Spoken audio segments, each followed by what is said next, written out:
तो मतलब किसी वैष्णव को थोड़ा दुख लगता है, तो कृष्ण कृष्ण को भी दुख लगता है, क्योंकि वैष्णव को दुख लगता है तो वैष्णव कहाँ है? कृष्ण के हृदय में। कृष्ण के हृदय में वैष्णव है, तो वैष्णव को अगर कष्ट हुआ तो कृष्ण को कष्ट हुआ। कृष्ण का हृदय को कष्ट, और कृष्ण का हृदय को कष्ट हुआ तो फिर कैसे आप उनकी लीला देख पाएंगे? सो देयरफॉर, जबकि रघुवर स्वामी ने जानबूझ के कोई अपराध नहीं किया, तो उनको पता भी नहीं था, लेकिन फिर भी अपराध लगा। अगर कोई जानबूझ के करे तो उसका और क्या कहना, तो और बड़ा अपराध माना जाएगा। इसलिए वैष्णव समाज में जब आते हैं तो सबसे ज्यादा हमें सावधान रहना चाहिए, किसी वैष्णव के प्रति अपराध ना करे। अगर उनकी सेवा करे तो अच्छी बात है, सेवा नहीं करे तो कम से कम अपराध मत करो। और सबसे ज्यादा अपराध हम खुले आम करते हैं। अरे ये जो आते हैं ना, अरे ये ऐसे है, ये वैसे है, ये ऐसा हो, ये ऐसा करते हैं, ये ऐसे वो वैसे है, इनने ऐसा करा, उनने वैसा करा होता है, ये ऐसा कहने में हम संकोच नहीं करते। पर ये जो है सबसे भक्ति में सबसे ज्यादा खतरनाक अगर कोई चीज है तो ये, भले आप पाप भी करो तो भगवान शायद क्षमा कर दे।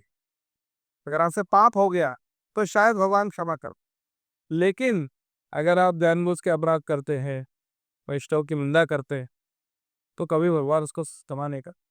हो सकता है वो वैष्णव खुद क्षमा कर दे, उसके बाद भी भगवान नहीं क्षमा करेंगे। वैष्णव क्षमा करने के बावजूद भगवान क्षमा नहीं करे, अगर उसका उसका सही क्या बोलते हैं उसको, उपचार नहीं किया जाए।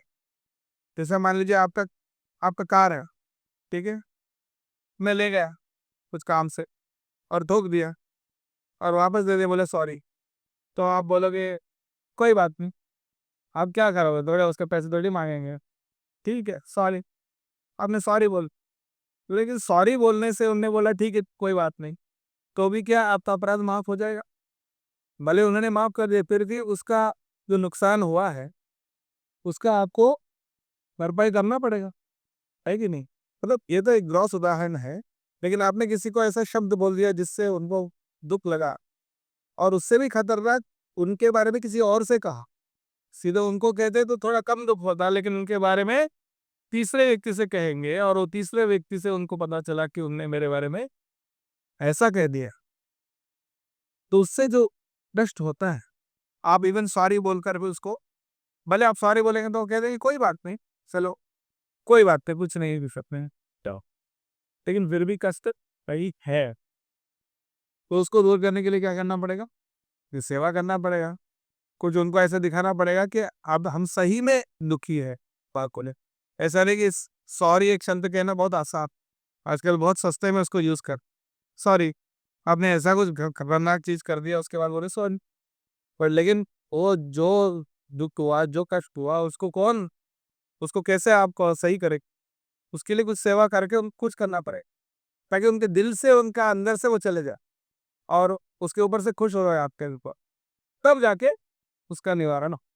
तो इसलिए वैष्णव अपराध सबसे ज्यादा खतरनाक। और ये हमारी पुराना आदत जो है ना, कई जन्मों का, कि इनकी बुराई करो, उनकी बुराई करो, उनकी ये करने ढूंढ लो, मैं वो करने ढूंढ लो, अरे उनने ऐसा क्यों करा, इनने ऐसा क्यों करा, वो ऐसा क्यों करते हैं, वो ऐसा क्यों है, क्या है, वैसा क्या, उनको ऐसा करना चाहिए, इनको ऐसा करना चाहिए।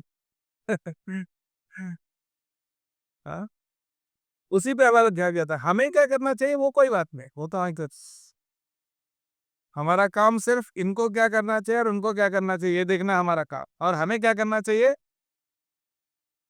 वो हमने विचार। बल्कि वैष्णव कैसा होता है, उनको क्या करना चाहिए उनका काम है, हमारा काम नहीं। उनको क्या करना चाहिए और इनको क्या करना चाहिए देखना उनका काम है, और उनके ऊपर जो है उनका काम है देखना। हाँ, हम कौन होते हैं बोलने वाले?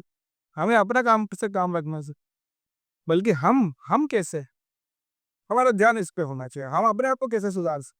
गलती ढूंढना है खुद में, हाँ, दूसरों में अच्छाई ढूंढी, और उनमें कमी है तो वो देखना आपका काम नहीं।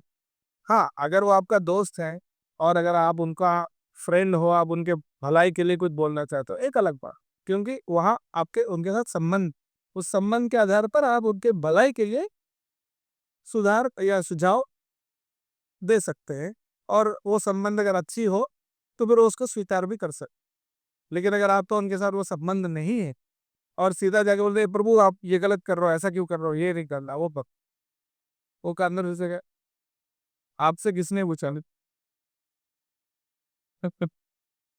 तो इसलिए ये सब वैष्णव सदाचार है ना। वैष्णव के बीच में जब हम आते हैं तो हमारा व्यवहार कैसा होना चाहिए, ये बहुत इंपॉर्टेंट।